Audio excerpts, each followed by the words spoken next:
आइए सुनते हैं कहानी दोस्ती की शर्त। झब्बू और चिंतल दोनों अच्छे दोस्त थे।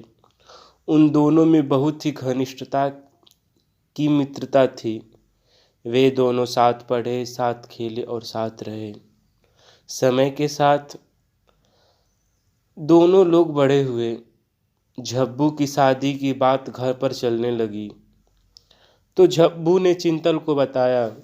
चिंतल ने कहा, देखो भाई, दोनों में अच्छी दोस्ती है, तुम्हें मेरी एक शर्त माननी पड़ेगी।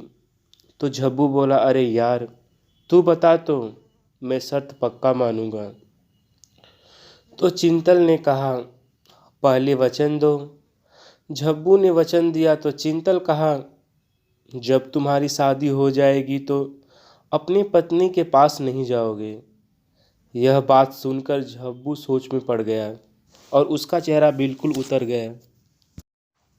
तो चिंतल ने कहा, झब्बू, तुम घबराओ नहीं, तुम पत्नी के पास जा सकते हो, मगर शर्त यह है कि जब तक पत्नी का स्तन नहीं पहले देख लेते हो तब तक पत्नी से संबंध नहीं बनाना है और उनसे कहना नहीं और न ही नहाते समय छुप के देखना है जब तक वो अपने से न दिखा दें।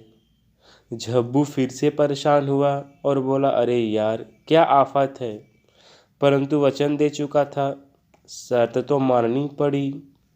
समय बीता, झब्बू की शादी हो गई। कई दिन बीते तो झब्बू की पत्नी समझी कि हो सकता है शर्मिला मिजाज के हों, पर कई महीने बीत गए। पास सोते मगर संबंध नहीं बनाते। झब्बू की पत्नी समझ गई कि वह मर्द नहीं है और अपने मायका चली गई। उसने अपने घर पर बताया कि आपने शादी मर्द से नहीं करवाई है, वह तो नामर्द है। घर वालों ने रिश्ता तोड़ दिए और दूसरी शादी करने लगे। शादी के दिन झब्बू की पत्नी झब्बू से बोली, आप रात में बाजरे के खेत में आ जाना। हमारे यहाँ रिवाज है कि लड़की की जब दूसरी शादी होती है तो पहले पति को भरपेट उसकी इच्छा के अनुसार भोजन पका के खिलाया जाता है।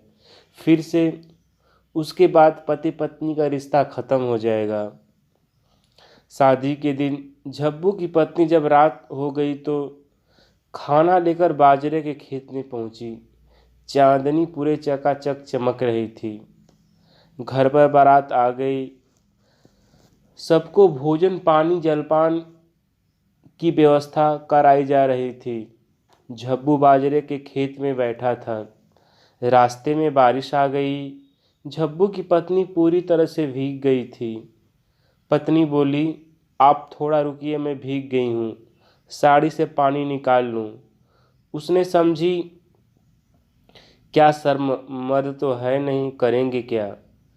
झब्बू के सामने कपड़े उतारकर कपड़े से पानी निचोड़कर कपड़े को झटकने लगी।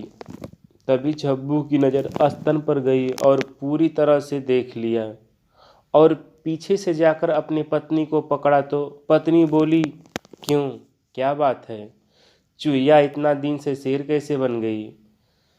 मेरी दूसरी शादी होने जा रही है तो प्यार आ रहा है। देखते ही देखते झब्बू अपने पत्नी को अपने बाहों में जकड़ लिया और प्यासे जमीन को पानी देकर सींचने लगा। झब्बू की पत्नी आश्चर्य से झब्बू को देखने लगी। वह सोच में पड़ गई कि अचानक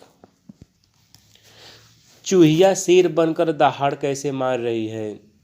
जब जमीन की सिंचाई पूरी हो गई तो पत्नी बोली, आप पहले क्यों नहीं पास आ रहे थे। तो झब्बू ने सारी बात बताई कि मेरा दोस्त ऐसा शर्त रखा था। तो पत्नी बोली, ठीक है, मैं जल्दी से कपड़े पहनती हूँ, जल्दी चलिए घर भाग चले, नहीं तो दूसरी शादी हो जाएगी तो हम और आप जिंदगी भर के लिए छोटी सी गलती पर पछताते रहेंगे। घर आकर झब्बू की पत्नी बोली, अब आप भी अपने दोस्त को शर्त दीजिए। झब्बू ने चिंतल से कहा, चिंतल, अब मैंने तुम्हारी शर्त मान ली है, अब तुम मेरी शर्त मानोगे। झब्बू की पत्नी चालाक महिला थी। शर्त क्या रखना था झब्बू से पहले बता चुकी थी। झब्बू ने कहा, चिंतल मेरी शर्त यह है कि जब तुम घोड़ा को पगुरी करते देख लेना तभी अपनी पत्नी से संबंध बनाना।